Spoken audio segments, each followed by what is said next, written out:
avocat nanga Yesu yoleyo nelakanga ofana. Shalom. Shalom. Est-ce que vous êtes dans la joie ce soir? Amen. Vous êtes sûr? Amen. Est-ce qu'il y a des femmes pleureuses? Est-ce que si nous sommes là, nous sommes venus pleurer notre mari? Est-ce que vous croyez que nous sommes venus pleurer notre mari? Amen. Nous le pleurons comment? Amen. Nous le pleurons comment? C'est lui le mari le plus. Il est plus fort parmi les divins. Nous sommes là aujourd'hui. Acclamons pour le roi de gloire. Acclamons pour le nom de Seigneur. Acclamons. Je suis trop content d'être parmi vous ce soir. Et je bénis les créateurs de toutes choses pour ces grâces qu'il m'a accordé de pouvoir parler devant son peuple, car c'est une grâce. Et je vais aussi dire merci à mon papa, le docteur Roger Bouleli. C'est à travers lui que le Seigneur a voulu que je puisse apprendre beaucoup de choses. Comment que le Seigneur te soit favorable, docteur. Merci beaucoup. Amen. Bien aimé, sans plus tarder, est-ce qu'il y a un frère courageux ici qui va faire la lecture? Amen. Nous allons prendre notre texte base qui se trouve dans le livre de 1 Roi. 1 Roi chapitre 10, partons du premier verset jusqu'au 8e verset d'abord.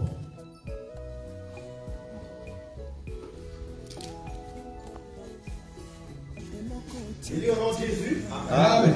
La reine de Séba a pris la renommée que possédait Salomon à la gloire de l'Éternel, et elle vint pour l'éprouver par des ennemis.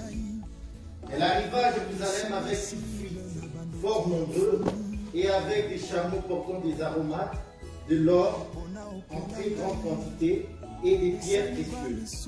Elle se rendit auprès de Salomon et elle lui dit tout ce qu'elle avait dans le cœur. Salomon répondit à toutes ces questions, et il n'eut rien que le roi ne sut lui expliquer. La reine de Séba vit toute sa sagesse, la sagesse de Salomon, et la maison qu'il avait bâtie, et les mets de sa table, et la demeure de ses serviteurs, et les fonctions et les vêtements de ceux qui servaient, et ses échansons et ses holocaustes qu'il offrait dans la maison de l'Éternel. Hors d'elle-même, elle dit au roi: c'était donc vrai ce que j'ai appris dans mon pays au sujet de ta position et de ta sagesse. Je ne le croyais pas avant d'être venu et d'avoir vu de mes yeux. Et voici, on ne m'en a pas dit la moitié. Tu as plus de sagesse, de prospérité que la renommée ne me l'a fait donner. Verset 8. Heureux tes gens, heureux tes serviteurs qui sont continuellement devant toi, qui entendent ta sagesse. Béni soit l'Éternel, ton Dieu. Tu fais partie de mon frère. Et Dieu te bénisse. Est-ce qu'on peut clamer pour la parole de Dieu?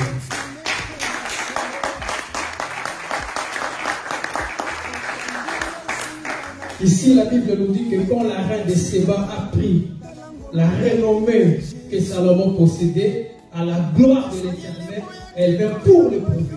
Donc ici, on comprend que quand la reine est venue vers Salomon, c'était d'abord pour éprouver Salomon, pour confirmer si réellement ce qu'elle attendait parler de Salomon, c'était vrai.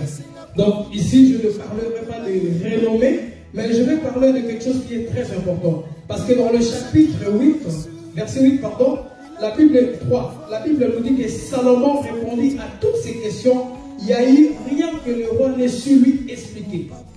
Mais la reine, elle est venue chez le roi, poser des questions chez le roi. Le roi a répondu à toutes ces questions. Quand le roi répondit à toutes ces questions, la reine pouvait partir. Parce qu'elle est venue pour poser des questions qu'elle ne comprenait pas, des questions qu'elle n'avait pas de réponse. Et j'ose croire qu'aujourd'hui, il y a des reines de Séba qui sont là. Ils sont venus avec leurs problèmes, avec leurs questions. Et mais nous croyons qu'aujourd'hui, il y a plus que Salomon qui va nous répondre. Amen. Voilà. Et maintenant, la Bible nous dit que la reine de Séba va commencer de nous parler quelque chose qui est très important, parce que nous devons savoir une chose qui est très importante. Dans la Bible, il y a des mouvements prophétiques. Donc je vais tenir un langage prophétique et un langage angélique, afin que le peuple de Dieu puisse bien manger. Parce qu'il y a des aigles ici. Il y a des aigles qui aiment voler, donc nous allons voler par la grâce de Dieu. Amen. Hein? Dans le verset 4, la Bible dit que la reine de Séba vit toute la sagesse de Salomon et la maison qu'il avait bâtie, et le mets de sa table et la demeure de ses serviteurs et les fonctions et le vêtement. Bien aimé, aujourd'hui nous allons parler sur le mets, la table et le vêtement. Parce que ça, ce sont des choses que quand la reine parlait avec une pensée prophétique, nous disons que ça cachait une révélation. Parce que quand la reine est venue dans la maison du roi, nous disons que cette maison-là, aujourd'hui, c'est spirituel. Ce n'est plus la maison que le roi avait construite comme ça. Non. Parce qu'un jour, Salomon, le véritable Salomon, a dit que détruisez-moi ce temple et je le rebâtirai dans 3 jours. Donc, tous les excessifs, toutes les choses qui se trouvaient dans la maison que le roi Salomon avait bâtie, ça cache une pensée prophétique et c'est là que nous allons développer. Comment la reine de Saba peut étonner de la manière dont Salomon il est en train de mettre à l'aise ses serviteurs, les fonctions qui étaient dans la maison du roi. Mais c'est pas une reine. Mais comment tu peux être étonné par le mets de la table du roi de Salomon? C'est comme si elle n'a jamais mangé. Donc nous disons que la reine de Saba, elle n'a jamais mangé de bonne nourriture. C'était la première jour qu'elle a mangé la bonne nourriture, c'est dans la maison du roi Salomon. Et nous disons que la reine de Séba ne peut pas rentrer comme ça sans porter le fils. Elle doit avoir un fils. Sinon, on comprend que on va comprendre que tu n'as pas été chez le roi. Donc quand tu es chez le roi, parce qu'il y a un frère qui a dit que je n'ai jamais vu un homme qui a passé près de la croix. Mais nous disons qu'on n'a jamais vu un homme qui a passé par la croix et de rester le même. Donc la reine de Séba, elle ne pouvait pas rester stérile. Elle doit apporter. Mais en fait, ici, je voudrais parler vraiment sur le mets de roi, sur le mets et la table de roi Salomon. Quand nous parlons de mets, c'est la nourriture. Mais n'oublions pas que c'est au pluriel. Donc ça veut dire qu'il n'y avait pas seulement une seule nourriture, mais il y en avait plusieurs. Or nous disons que dans la table des rois, il n'y a pas une seule nourriture, mais il y a plusieurs. Amen. Il y a la guérison, il y a l'élévation, il y a la bénédiction, il y a la prospérité. Parce qu'il y a plusieurs nourritures, bien aimés. Or Jésus a dit que l'homme ne vivra pas seulement de pain, mais de toute parole qui sort de la bouche. Donc la véritable nourriture, bien aimé, ça se trouve dans le palais royal. Amen. Si tu ne vas pas dans le palais royal, bien aimé, dans le Seigneur, tu n'as jamais goûté la bonne nourriture. Pour goûter la bonne nourriture, il faut venir dans le palais royal. Mais cette nourriture-là doit être présentée par la table. Et nous disons que cette table-là avait 4 pieds. Parce que si la table n'est pas bien dressée, si la table n'est pas bien fixée, bien aimé, la nourriture va tomber. Il faut que la table soit bien dressée afin que la nourriture soit bien présentée. Bien aimé dans le Seigneur. Et nous savons que la table là doit avoir 4 pieds.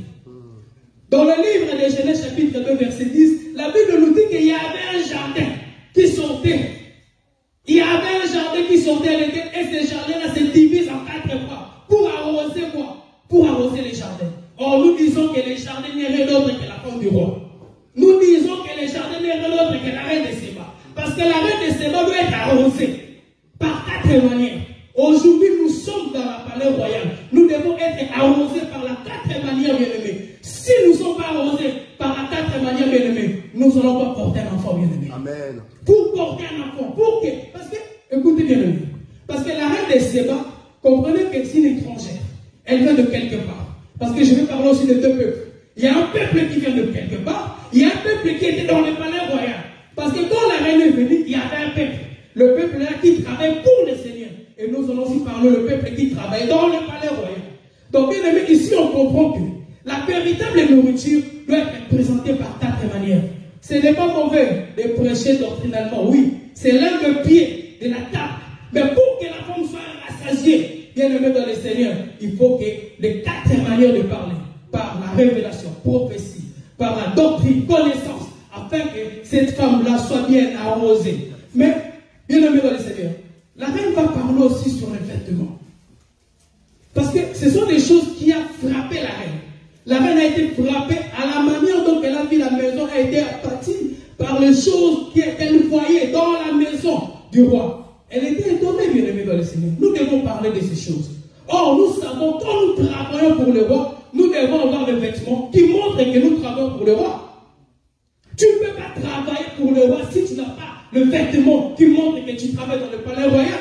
Parce qu'aujourd'hui, nous sommes ouvriers avec Dieu. Nous travaillons avec Dieu, bien aimé dans le Seigneur. Comprenez que la maison que le roi Salomon avait bâtie, c'est tout un homme que nous appelons notre Seigneur Jésus-Christ. Et dans ce corps-là, il y a plusieurs membres, bien aimés. Et nous sommes les travailleurs avec notre Seigneur Jésus-Christ dans le palais royal. Or, le palais royal, aujourd'hui, c'est un corps mystérieux. Ce n'est pas un corps physique, mais c'est un corps spirituel, bien aimé dans le Seigneur. Parce que nous formons un corps de notre Seigneur Jésus-Christ. Nous sommes le membre, bien aimé dans le Seigneur. Donc, on comprend que, bien aimé, quand tu es dans le palais royal, tu dois avoir de bons vêtements, bien aimé. Tu dois avoir de bons vêtements. Écoutez, Daniel, un jour, dans le livre de Daniel, la Bible dit que Daniel a refusé, de manger les mets de roi Nebuchadnezzar. Mais pourquoi? Donc nous comprenons que si Daniel a refusé de manger le mets de le roi Nebuchadnezzar, parce qu'il savait très bien que cette nourriture-là, c'était sacrifié aux idoles. Il y a une écriture qui va nous aider, dans le livre des 1 Corinthiens. 1 Corinthiens, bien aimé. 1 Corinthiens, chapitre 10, je crois les versets 20 à 22. 1 Corinthiens, chapitre 10, verset 21. 20 à 22. 20 à 22. 1 Corinthiens, chapitre 10, à partir du verset 20. Ouais. Ou 21, c'est non. D'accord. J'ai la parole du Seigneur. Amen. Vous ne pouvez boire la coupe du Seigneur et la coupe des démons. Vous ne pouvez participer à la table du Seigneur. Vous ne pouvez participer à la table du Seigneur et à la table des démons. Bien aimé, vous imaginez, nous sommes dans le palais royal. Nous mangeons avec le roi des gloires. Nous mangeons sur la même table qu'avec notre Seigneur. Mais on ne peut jamais, bien aimé dans le Seigneur, manifester les œuvres de la chair. On ne peut jamais, bien aimé, marcher dans le péché. Raison pour laquelle Daniel a refusé. Parce que cette nourriture-là, bien aimé, c'était une nourriture sacrifiée aux idoles. Donc un enfant de Dieu ne doit pas écouter tout le monde. Nous devons écouter notre mari. Amen. Nous devons écouter le pouls de sang. Parce que c'est lui qui s'est préparé. Parce que nous, de toute façon, il a dit quoi? Je vous ai établi comme. Donc en réalité, tout ce que nous avons ici, c'est lui qui nous a donné. Il nous a donné des grâces à chacun d'entre nous. Raison pour laquelle nous sommes les cuisiniers du Seigneur. Nous ne préparons pas à notre manière, mais à la manière que le Seigneur veut que nous puissions préparer. Parce que c'est lui qui va manger.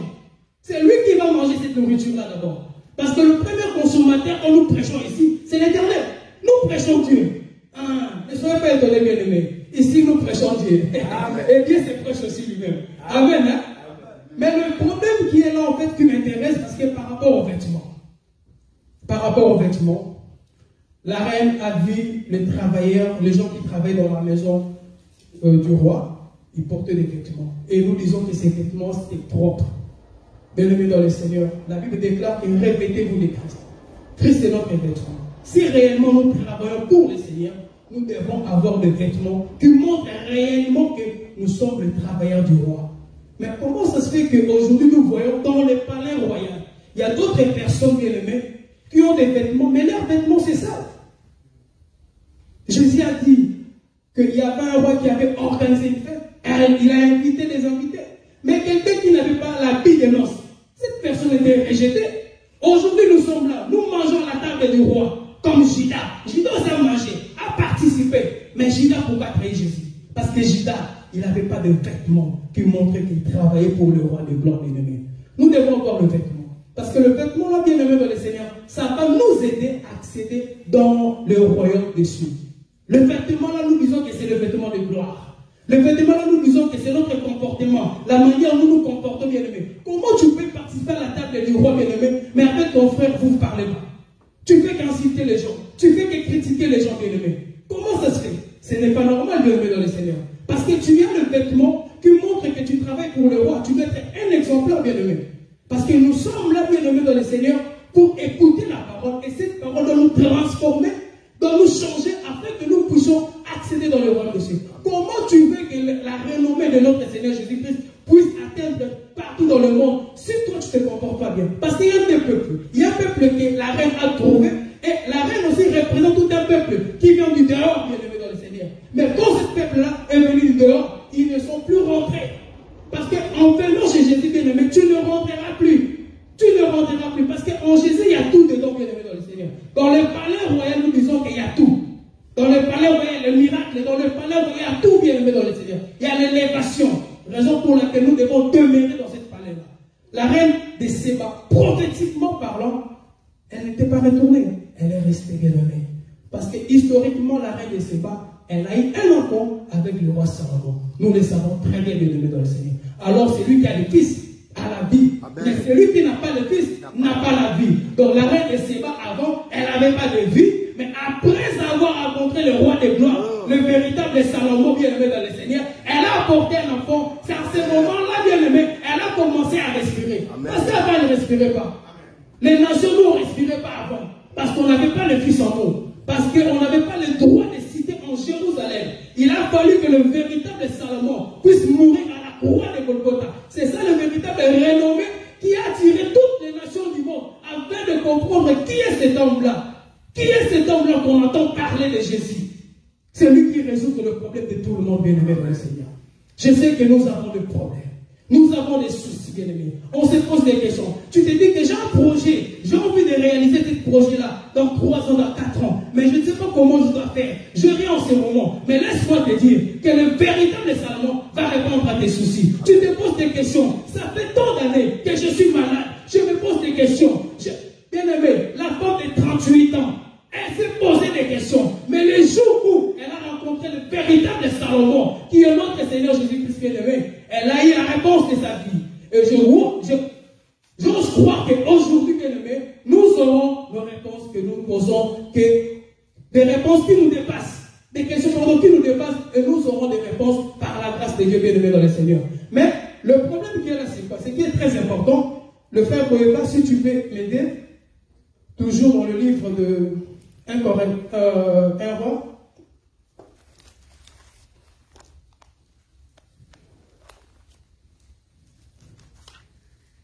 1 roi chapitre 10 et le verset 8. 1 roi chapitre 10, verset 8. Heureux tes gens. Heureux tes gens. Heureux tes serviteurs qui sont continuellement devant toi. Qui entendent ta sagesse. Heureux tes serviteurs. Heureux des gens qui sont là devant toi qui attendent ta sagesse. Or, quand nous parlons de la sagesse bien-aimée dans le Seigneur, nous le savons, on a déclaré quoi? Que la crainte de Dieu, c'est le commencement de la sagesse. Nous sommes heureux bien-aimés parce que tous les jours, nous écoutons la sagesse. Et cette sagesse-là qui nous permet de fuir le péché. Cette sagesse-là qui nous permet de nous conduire convenablement devant l'Éternel afin que nous puissions être un modèle pour les autres bien-aimés dans le Seigneur. C'est ça que le Seigneur a voulu que nous puissions partager au moment. Parce que nous sommes talonnés par le temps et je vais laisser aussi la place à mes frères qui vont intervenir. Que le Seigneur vous bénisse. Amen.